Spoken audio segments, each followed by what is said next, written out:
1 Samuel 25. Now Samuel died, and all Israel assembled and mourned for him, and they buried him in his house at Ramah.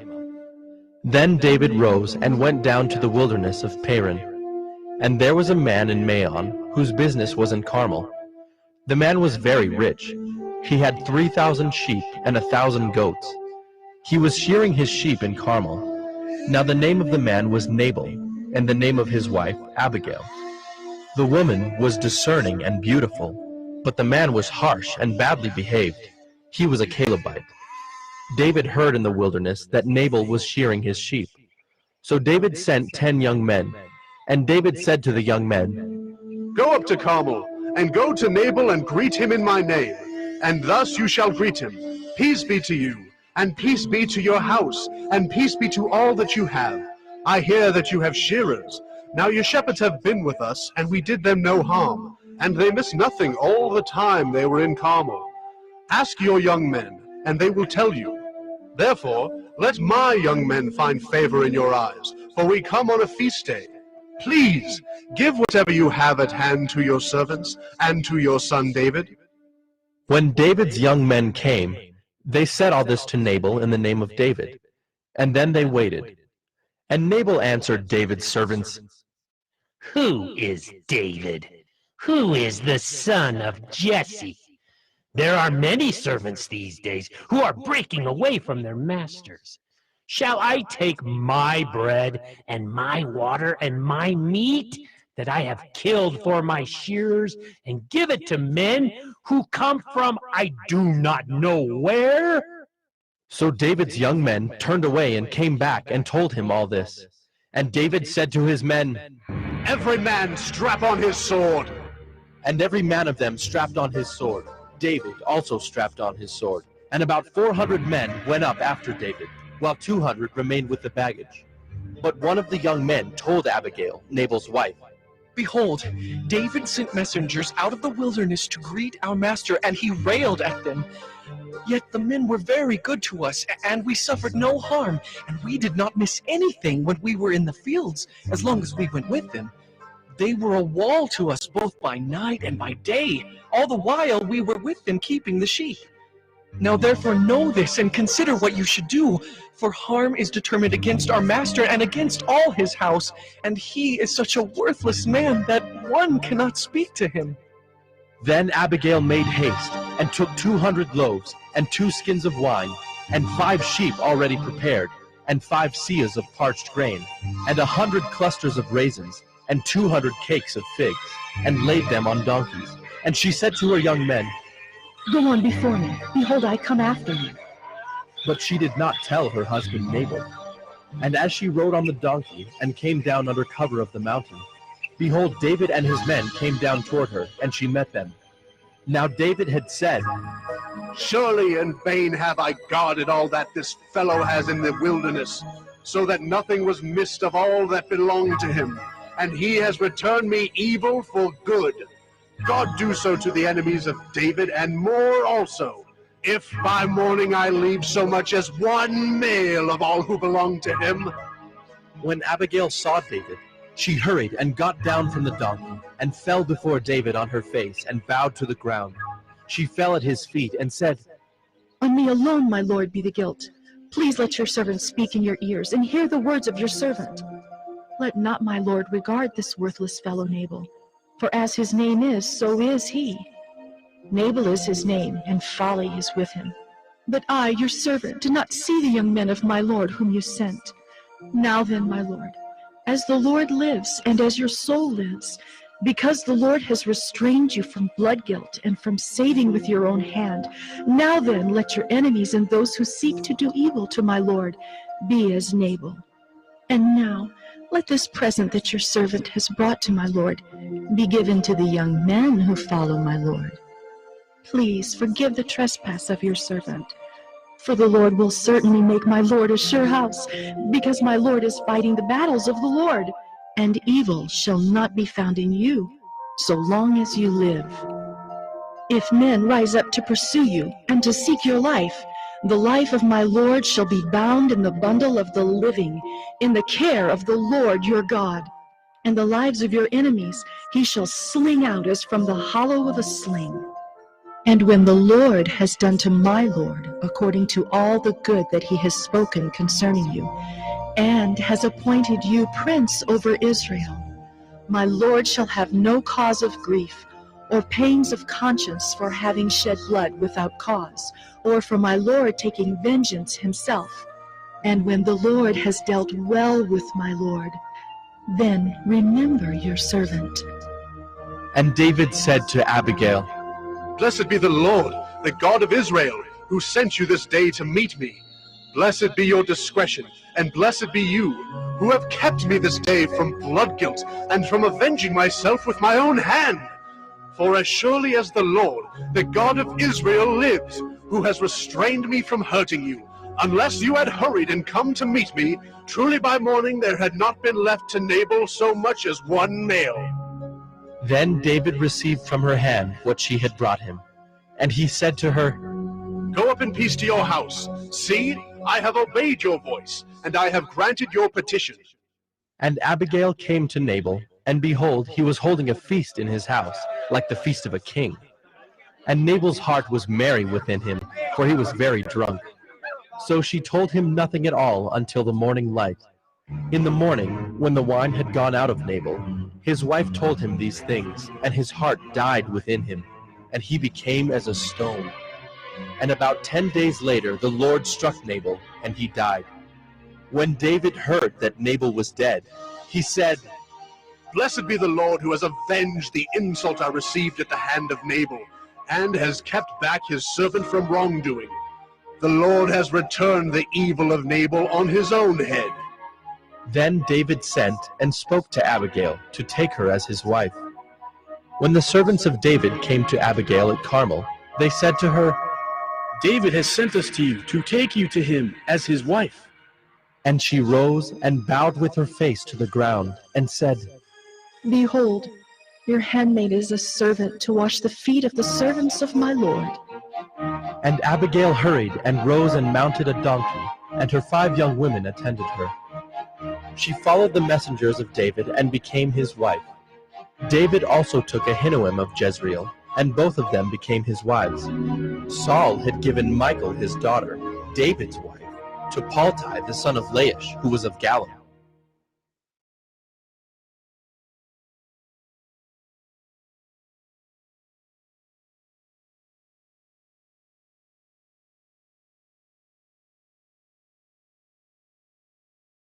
First Samuel 26.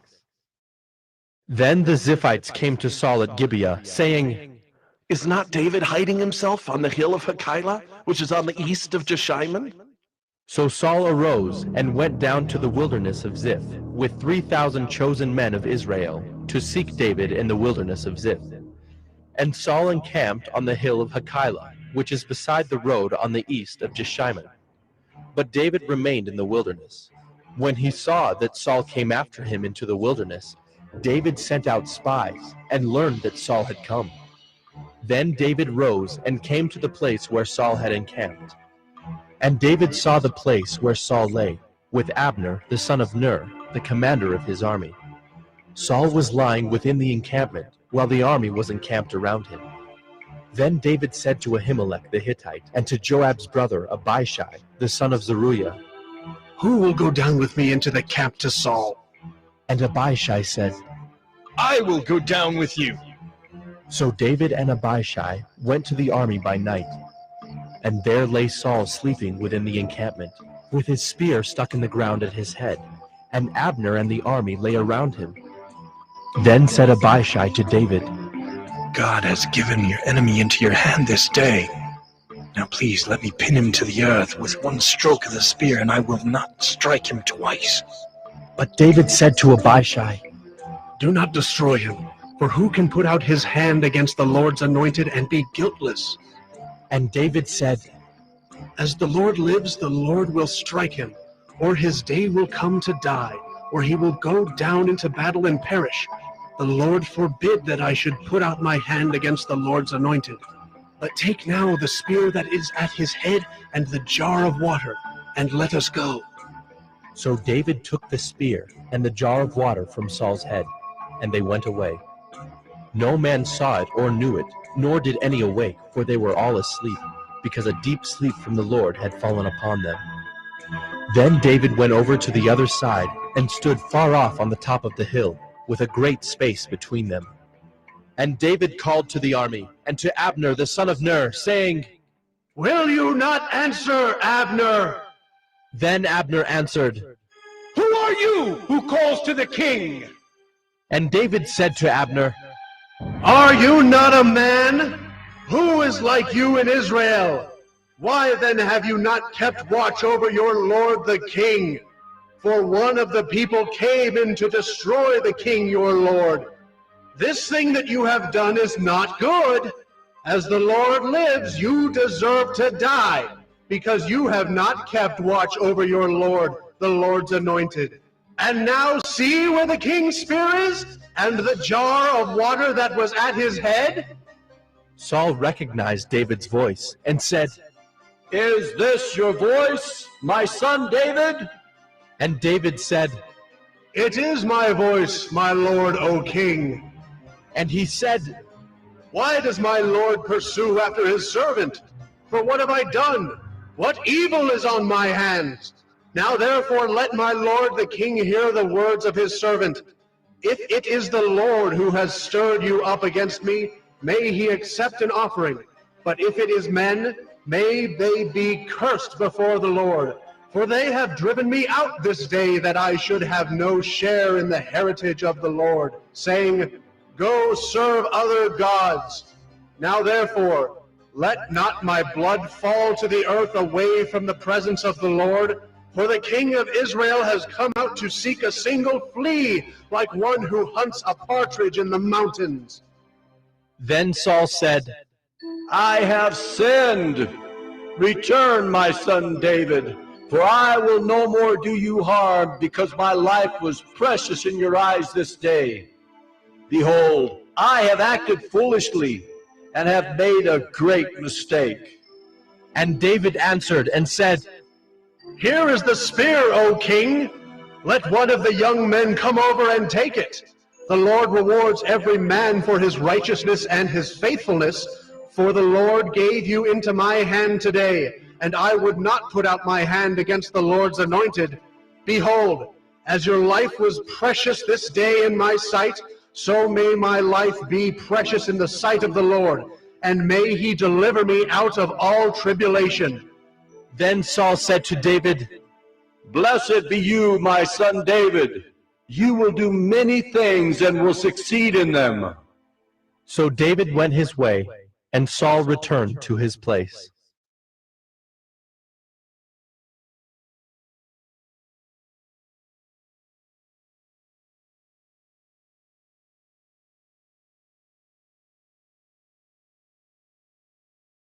First Samuel 27. Then David said in his heart, Now I shall perish one day by the hand of Saul. There is nothing better for me than that I should escape to the land of the Philistines. Then Saul will despair of seeking me any longer within the borders of Israel, and I shall escape out of his hand. So David arose and went over, he and the 600 men who were with him, to Achish, the son of Maoch, king of Gath. And David lived with Achish at Gath, he and his men, every man with his household. And David with his 2 wives, Ahinoam of Jezreel and Abigail of Carmel, Nabal's widow. And when it was told Saul that David had fled to Gath, he no longer sought him. Then David said to Achish, If I have found favor in your eyes, let a place be given me in one of the country towns, that I may dwell there. For why should your servant dwell in the royal city with you? So that day Achish gave him Ziklag. Therefore Ziklag has belonged to the kings of Judah to this day. And the number of the days that David lived in the country of the Philistines was 1 year and 4 months. Now David and his men went up and made raids against the Geshurites, the Girzites, and the Amalekites, for these were the inhabitants of the land from of old, as far as Shur to the land of Egypt. And David would strike the land and would leave neither man nor woman alive, but would take away the sheep, the oxen, the donkeys, the camels, and the garments, and come back to Achish. When Achish asked, Where have you made a raid today? David would say, Against the Negeb of Judah, or, against the Negeb of the Jerahmeelites, or, against the Negeb of the Kenites. and David would leave neither man nor woman alive to bring news to Gath, thinking, Lest they should tell about us and say, So David has done. such was his custom all the while he lived in the country of the Philistines. And Achish trusted David, thinking, He has made himself an utter stench to his people Israel. Therefore he shall always be my servant.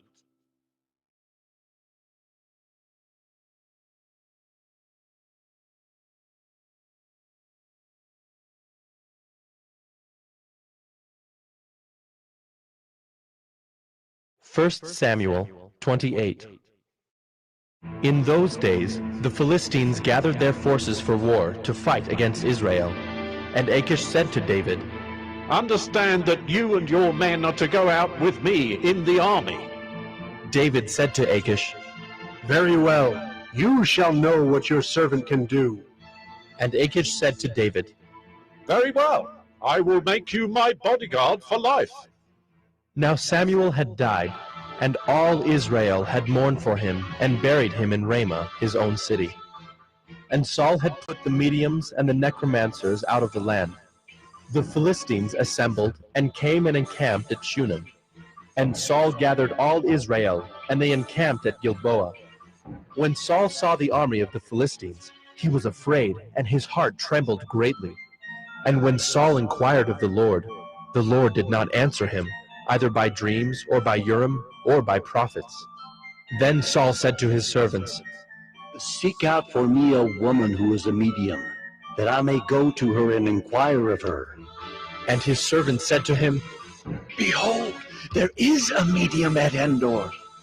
So Saul disguised himself, and put on other garments, and went, he and 2 men with him. And they came to the woman by night. And he said, Divine for me by a spirit, and bring up for me whomever I shall name to you. The woman said to him, Surely you know what Saul has done, how he has cut off the mediums and the necromancers from the land. Why then are you laying a trap for my life to bring about my death? But Saul swore to her by the Lord. As the Lord lives, no punishment shall come upon you for this thing. Then the woman said, Whom shall I bring up for you? He said, Bring up Samuel for me. When the woman saw Samuel, she cried out with a loud voice. And the woman said to Saul, Why have you deceived me? You are Saul. The king said to her, Do not be afraid. What do you see? And the woman said to Saul, I see a god coming up out of the earth.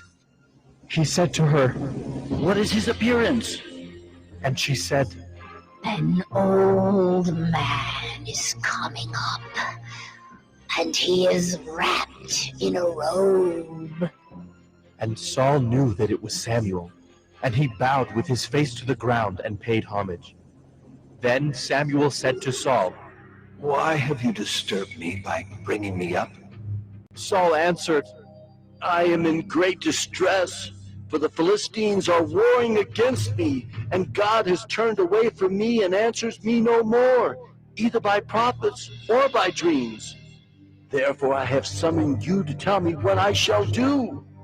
And Samuel said, Why then do you ask me, since the Lord has turned from you and become your enemy? The Lord has done to you as he spoke by me. For the Lord has torn the kingdom out of your hand and given it to your neighbor David, because you did not obey the voice of the Lord, and did not carry out his fierce wrath against Amalek.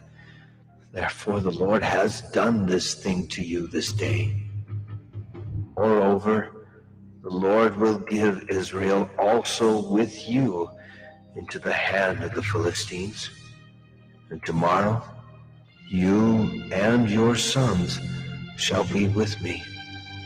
The Lord will give the army of Israel also into the hand of the Philistines.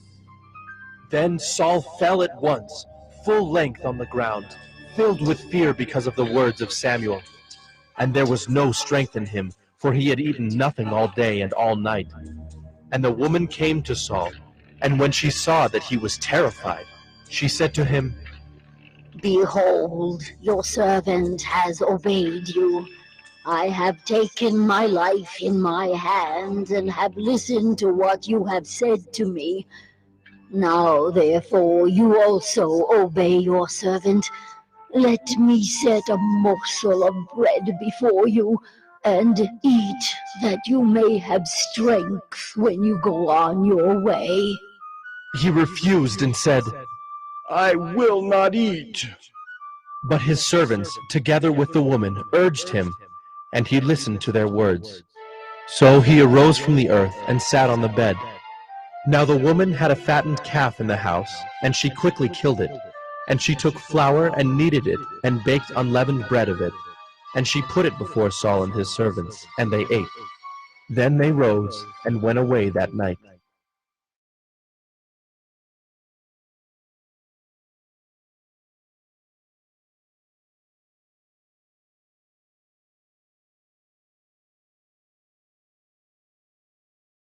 First Samuel 29.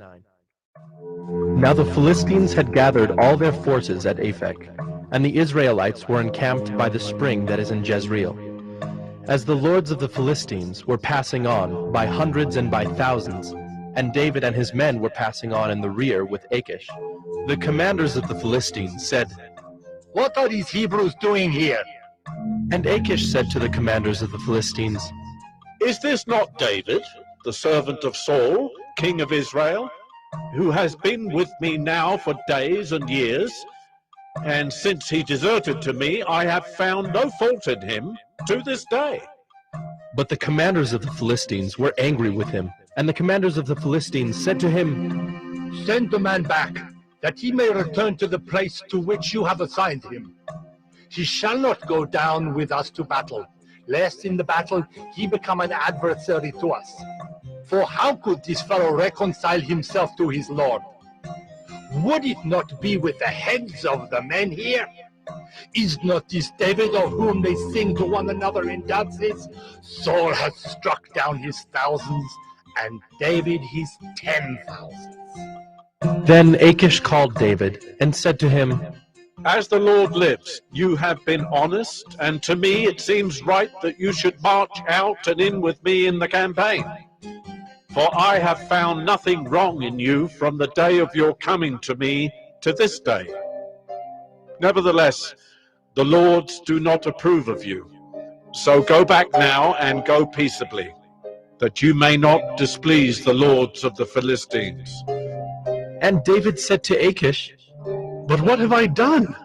What have you found in your servant from the day I entered your service until now, that I may not go and fight against the enemies of my lord the king? And Achish answered David and said, I know that you are as blameless in my sight as an angel of God. Nevertheless, the commanders of the Philistines have said, He shall not go up with us to the battle. Now then, rise early in the morning with the servants of your Lord who came with you, and start early in the morning, and depart as soon as you have light. So David set out with his men early in the morning to return to the land of the Philistines. But the Philistines went up to Jezreel.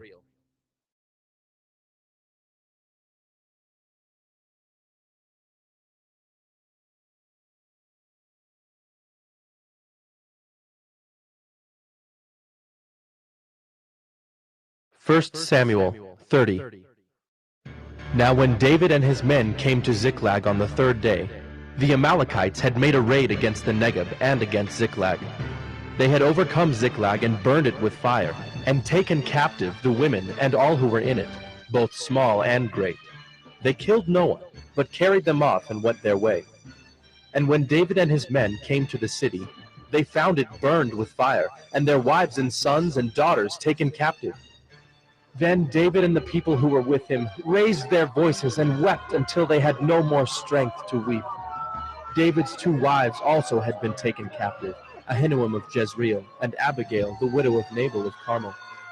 And David was greatly distressed, for the people spoke of stoning him, because all the people were bitter in soul, each for his sons and daughters. But David strengthened himself in the Lord his God. And David said to Abiathar the priest, the son of Ahimelech, "Bring me the ephod." So Abiathar brought the ephod to David. And David inquired of the Lord, "Shall I pursue after this band? Shall I overtake them?" He answered him, "Pursue, for you shall surely overtake and shall surely rescue." So David set out, and the 600 men who were with him, and they came to the brook Besor, where those who were left behind stayed. But David pursued, he and 400 men. 200 stayed behind, who were too exhausted to cross the brook Besor. They found an Egyptian in the open country, and brought him to David. And they gave him bread, and he ate. They gave him water to drink, and they gave him a piece of a cake of figs, and 2 clusters of raisins. And when he had eaten, his spirit revived, for he had not eaten bread or drunk water for 3 days and 3 nights. And David said to him, "To whom do you belong, and where are you from?" He said, "I am a young man of Egypt, servant to an Amalekite, and my master left me behind, because I fell sick 3 days ago. We had made a raid against the Negev of the Kerethites, and against that which belongs to Judah, and against the Negev of Caleb, and we burned Ziklag with fire." And David said to him, "Will you take me down to this band?" And he said, "Swear to me by God that you will not kill me, or deliver me into the hands of my master, and I will take you down to this band." And when he had taken him down, behold, they were spread abroad over all the land, eating and drinking and dancing, because of all the great spoil they had taken from the land of the Philistines and from the land of Judah. And David struck them down from twilight until the evening of the next day, and not a man of them escaped, except 400 young men, who mounted camels and fled. David recovered all that the Amalekites had taken, and David rescued his 2 wives. Nothing was missing, whether small or great, sons or daughters, spoil or anything that had been taken. David brought back all. David also captured all the flocks and herds, and the people drove the livestock before him, and said, "This is David's spoil." Then David came to the 200 men who had been too exhausted to follow David, and who had been left at the brook Besor. And they went out to meet David, and to meet the people who were with him. And when David came near to the people, he greeted them. Then all the wicked and worthless fellows among the men who had gone with David said, "Because they did not go with us, we will not give them any of the spoil that we have recovered, except that each man may lead away his wife and children and depart." But David said, "You shall not do so, my brothers, with what the Lord has given us. He has preserved us and given into our hand the band that came against us. Who would listen to you in this matter? For as his share is who goes down into the battle, so shall his share be who stays by the baggage. They shall share alike." And he made it a statute and a rule for Israel from that day forward to this day. When David came to Ziklag, he sent part of the spoil to his friends, the elders of Judah, saying, "Here is a present for you from the spoil of the enemies of the Lord." It was for those in Bethel, in Ramoth of the Negeb, in Jadar, in Aroer, in Siphmoth and Eshtemoa, in Rachel, in the cities of the Jerahmeelites, in the cities of the Kenites, in Hormah, in Bor-Ashan, in Athak, in Hebron, for all the places where David and his men had roamed.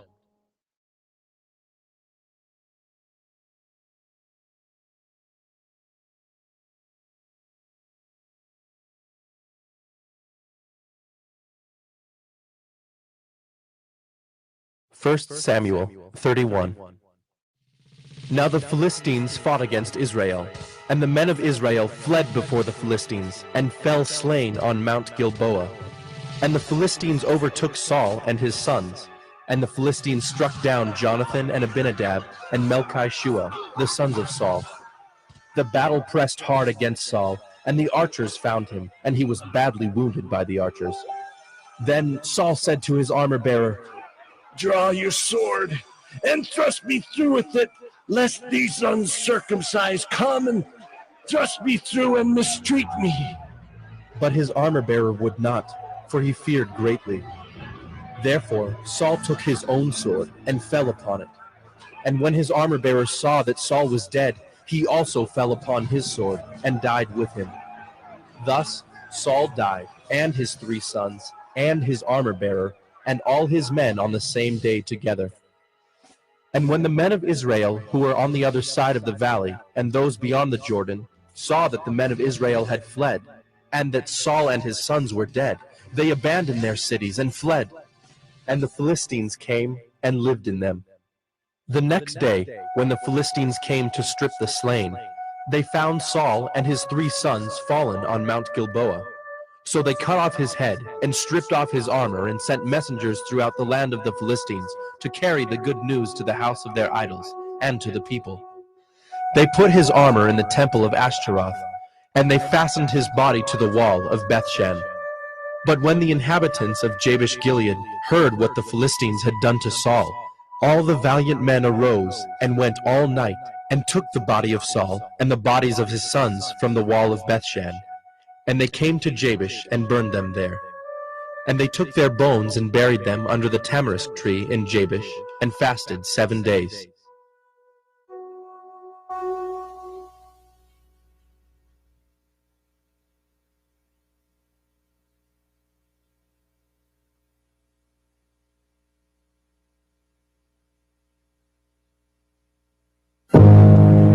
The Bible contains the mind of God, the state of man, the way of salvation, the doom of sinners, and the happiness of believers. Its doctrines are holy, its precepts are binding, its stories are true, and its decisions are immutable. Read it to be wise, believe it to be safe, and practice it to be holy. It contains light to direct you, food to support you, and comfort to cheer you. It is the traveler's map, the pilgrim's staff, the pilot's compass, the soldier's sword, and the Christian's charter. Here, paradise is restored, heaven opened, and the gates of hell disclosed. Christ is its grand subject, our good the design, and the glory of God its end. It should fill the memory, rule the heart, and guide the feet. Read it slowly, frequently, and prayerfully. It is a mine of wealth, health to the soul, and a river of pleasure. It involves the highest responsibility, will reward the greatest labor, and will condemn all who trifle with its sacred contents. Pray it in, read it through, live it out, and pass it on.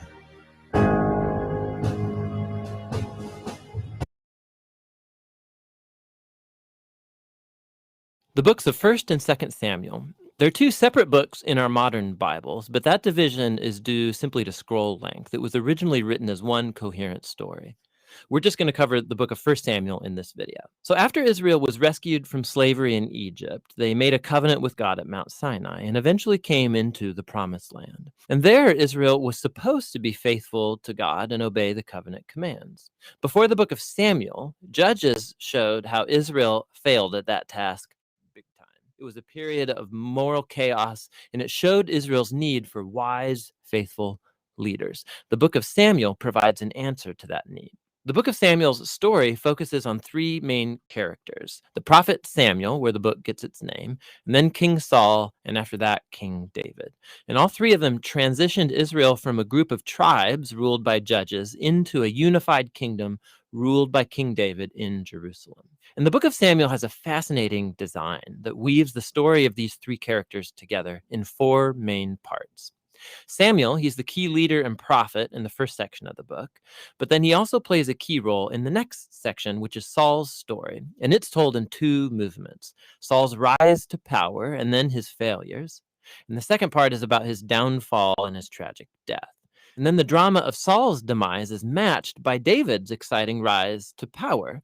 And then David's story is told in two movements. First, he rides the wave of his success, followed by his own tragic failure and the slow self-destruction of his family and then his kingdom. The book concludes with an epilogue that reflects back over the whole story. So let's dive in and see how this all unfolds. Part 1 picks up from the chaos of the book of Judges, and we're introduced to a touching story about a woman named Hannah. And she's grieved because she has never been able to have children. And by God's grace, she finally has a son named Samuel. And in joy, she sings this amazing poem in chapter 2. And the poem is all about how God opposes the proud and exalts the humble, about how despite tragedies and human evil, God is working out his purposes in history. And also it's about how God will one day raise up an anointed king for his people. Now, Hannah's poem has been placed here at the beginning of the book to introduce these key themes that we're going to see throughout the whole story, like the next one. Samuel grows up and becomes a great prophet and leader for the people of Israel, at the same time that the Philistines rise to power as Israel's arch nemesis. And in this crucial battle, the Israelites get arrogant, and instead of praying and asking God for help, they trot out the Ark of the Covenant as this kind of magic trophy that will automatically grant them victory in battle. And so because of their arrogant presumption, God allows Israel to lose the battle and the ark is stolen. So the Philistines, they take the ark and they place it in the temple of their god, Dagon.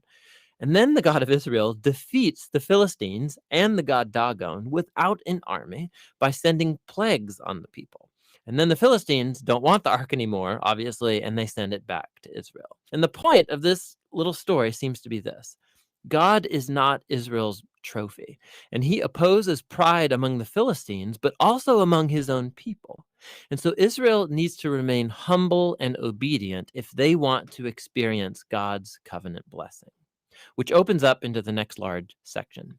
The Israelites come to Samuel and they say, hey, we want a king like all the other nations have. Go find one for us. And so Samuel, he's kind of ticked off and he goes to consult with God. And God says, yes, their motives are all wrong, but if a king is what they want, give them one. And so we're introduced to the figure of Saul. Now, Saul is a tragic figure because he begins full of promise. He's tall, he's good looking, he's a perfect candidate for a king, but he has deep character flaws. He's dishonest, he lacks integrity, and he seems incapable of acknowledging his own mistakes. And so these flaws become his downfall. He wins some battles at the beginning, but his flaws run so deep, he eventually disqualifies himself by blatantly disobeying God's commands. And so the aging Samuel confronts Saul and Israel. He had warned the people that they would only benefit from a king who's humble and faithful to God. Otherwise, the kings of Israel will bring ruin. So he informs Saul that God is going to raise up a new king to replace him. And so Saul's downfall begins, as God at the same time is working behind the scenes to raise up that new king. It's an insignificant shepherd boy named David. He's the least likely candidate to be king, but the famous story of David and Goliath shows that God's choice of David is not based on his family status, but simply on his radical and humble trust in the God of Israel. And so this story embodies all of the themes of Hannah's poem. Proud Saul and Goliath are brought low, while humble David is exalted. From here, we watch Saul slowly descend into madness, while David rises to power.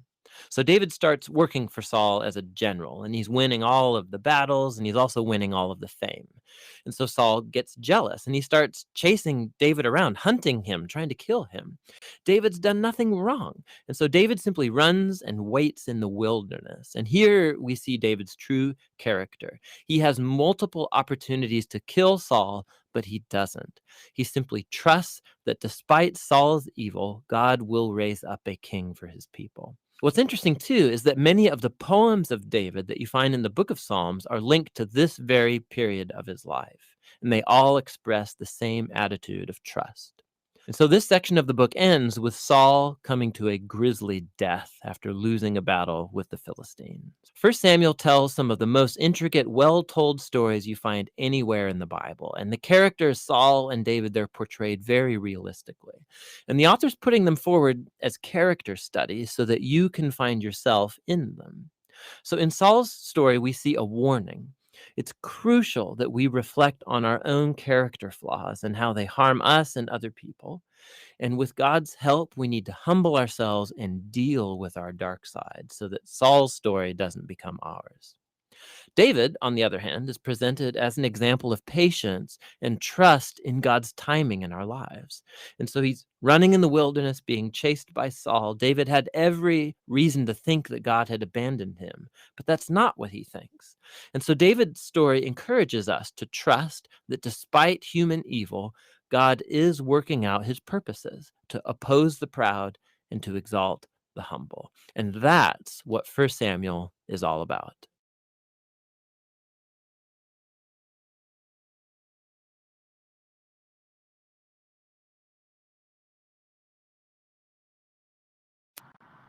At the start of 1 Samuel, God's people were in a complete mess, doing whatever evil they wanted to, because there was no king in the land.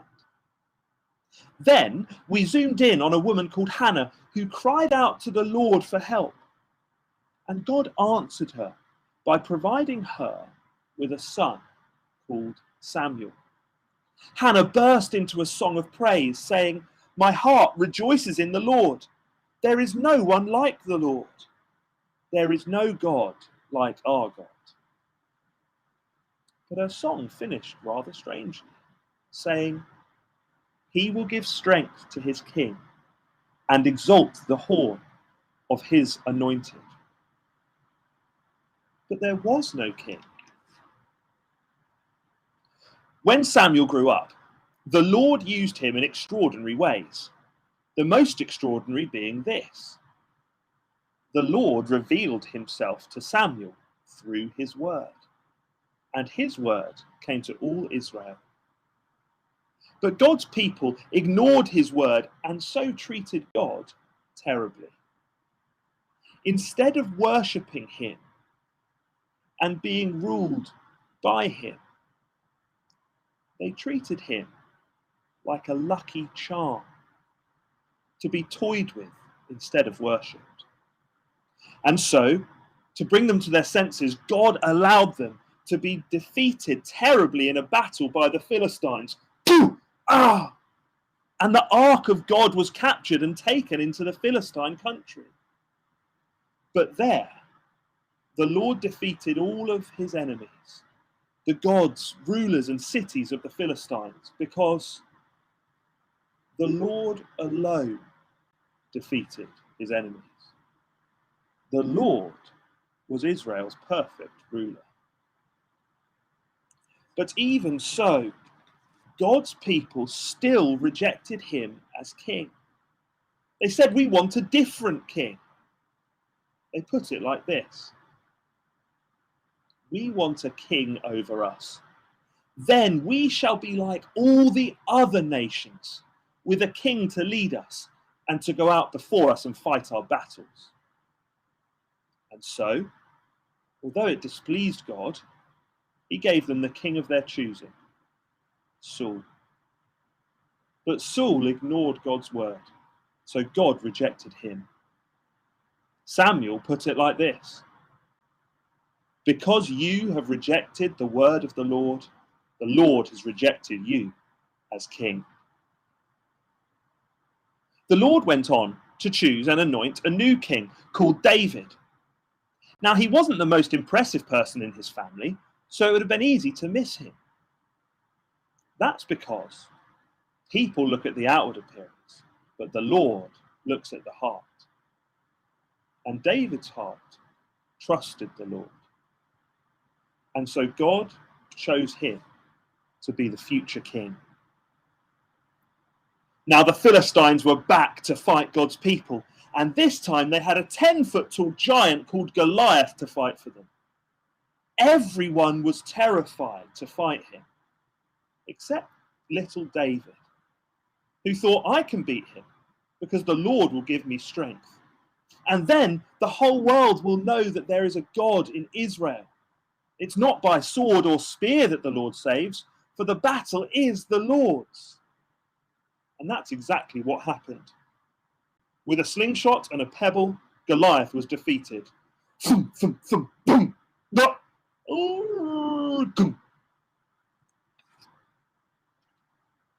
Pretty much from that moment on, Saul was jealous of David and wanted to kill him. So David ran away.